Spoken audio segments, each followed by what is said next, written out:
Website coming out. He's got his new TV show starting very soon as well. Who am I talking about? I'm talking about Tommy Robinson from Rebel TV. He joins us now. Hello, Tommy. Hello, John. How are you? Awful. I guess you take no pleasure from the fact that you've been predicting attacks like this, both in Western Europe and in the USA mainland. But what do you make of what happened last night? If we talk about last night, first of all, the man's name, Saifullah, okay? That translates as Sword of Allah. Right. So however he was entering into America, there's your first warning sign. His name is Sword of Allah. Right. Now, the mosque he went to, in English writing, it's called the Omar Mosque. Underneath in Arabic, it's called the Omar ibn Khattab Mosque. That's what it says in Arabic, because, of course, they don't want us kuffar knowing what the mosque is named after. Now, Omar ibn Khattab was one of the world's worst jihadi warlords who had a crusade against apostates. He basically just was a murdering, warmongering lunatic, yeah? That's what their mosque is named after. So there's another warning sign. It's like walking past a community centre in Europe called the Adolf Hitler Community Centre. That's the equivalent of what they've named their mosque. So all the warning signs have been there. Everything is there. You know, in Uzbekistan, the country this man's come from? Yeah. In the country he's come from, beards are banned. Islamic dress is outlawed. Restaurants are shut down if they don't sell alcohol. This is an 80% Muslim country. But they do this because they understand political Islam. They understand the only way to deal with it. So all these sorts of jihadists, they leave these countries where it's difficult to be an extremist radical scumbag, and they come to America or they come to Britain. So Donald Trump has reacted by saying enough. He's also reacted today by saying that he wants Congress and Senate to help him stop this diversity lottery. I'm watching Sky as I talk to you, and they're now talking about, this is their subject matter, after 8 people are lying dead in the street in New York, has Trump responded appropriately? I'm hearing that LBC are having a similar debate. What is wrong with the mainstream media? That they immediately move into Trump bashing. What do you make of that, Tom? I make everything wrong with them. All the facts I just gave you, John, about the name of the mosque, about this, why are they not focusing on that? Why are they not focusing on the fact that this mosque is named after a jihadi warlord?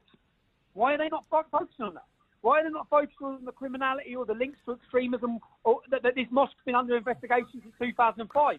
Why do they turn everything against Donald Trump? Well, I agree with you. And also, why aren't they looking at the root cause and deciding that, or giving their suggestions of how they're going to stop this? Because all I hear from Sadiq Khan is, don't retaliate and let's light a candle, change our Twitter ribbon and New York will overcome. Well, New York lost 3,000 people all those years ago. What do you mean New York will overcome? No city should be having to overcome. Agreed? Agreed. Can I read you something from NBC News in America? Okay. Now that they're urging compassion for Muslims. Muslim Americans again brace themselves for backlash after New York attacks. What backlash?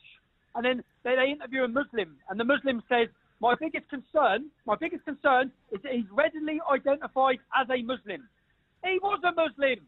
Of course he's identified as a Muslim. He was screaming Allah Akbar. I just get so infuriated with all of this. The more Islamic attacks, the more Islamic scholars on our TV telling us how great Islam is, the more they're pushing their agenda in our schools, and it's infuriating. But John, more so, if you don't mind me changing the subject, I have a book launch this Friday in Manchester where 1,000 people have bought tickets, and the police for the last 2 days have been intimidating the venue so much that the venue have just pulled the plug. And this is free speech. This is the UK. Yeah. This is.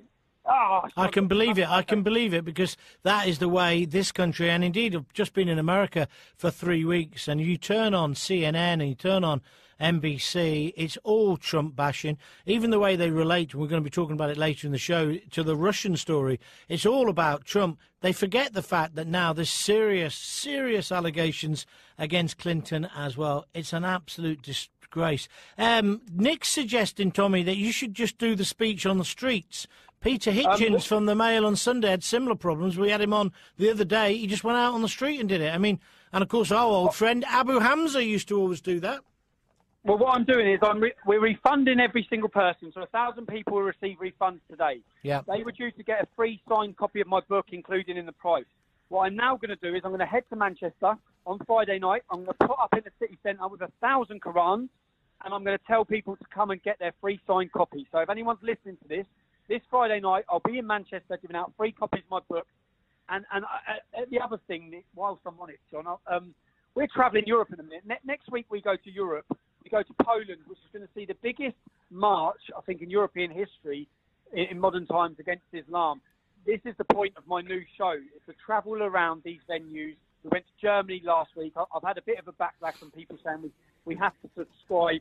And the reason for that is that it's not free. It's not free for us to travel around Europe. We have a full team. I'm sitting with 5 colleagues now who are working on the show. We're building the premises. If anyone wants to follow us, hear more, see behind the scenes, they can do so at TommyRobinson.com/watch. Look how I just plugged my show. You're getting quite good at this, Tommy. You might make a career out of it if you keep playing your cards right. Let's go back finally to the serious subject of this attack. We had Mike Yardley on earlier, the terrorism expert. He says this ain't no lone wolf. This is now looking like a coordinated plan to bring terror. Where do you stand on that? Well, it's not a lone wolf. The book, the Al-Qaeda's book magazine Inspire, we spoke about this before. This is the one that gives the tactics and tells them what to do, which this man followed it to the T. Now, 55,000 British Muslims downloaded that magazine in a 3-month period in our country. Now, if 55,000 of them go out and get a van and run people over, are they all lone wolf attacks? Or are they part of an organised, orchestrated, worldwide Islamic agenda? That's what they are. So it's not a lone wolf attack. They're all coordinated. They're all part of the same cause. They all want the same thing. He's just another one in amongst hundreds and thousands of them that are operating. Thank you, Tommy. Tommy Robinson, author of Enemy of the State, also his Muhammad book, of course. He's got a big rally on Friday night in Manchester. You heard what he was going to do. If you want to react, 020 38 29 12.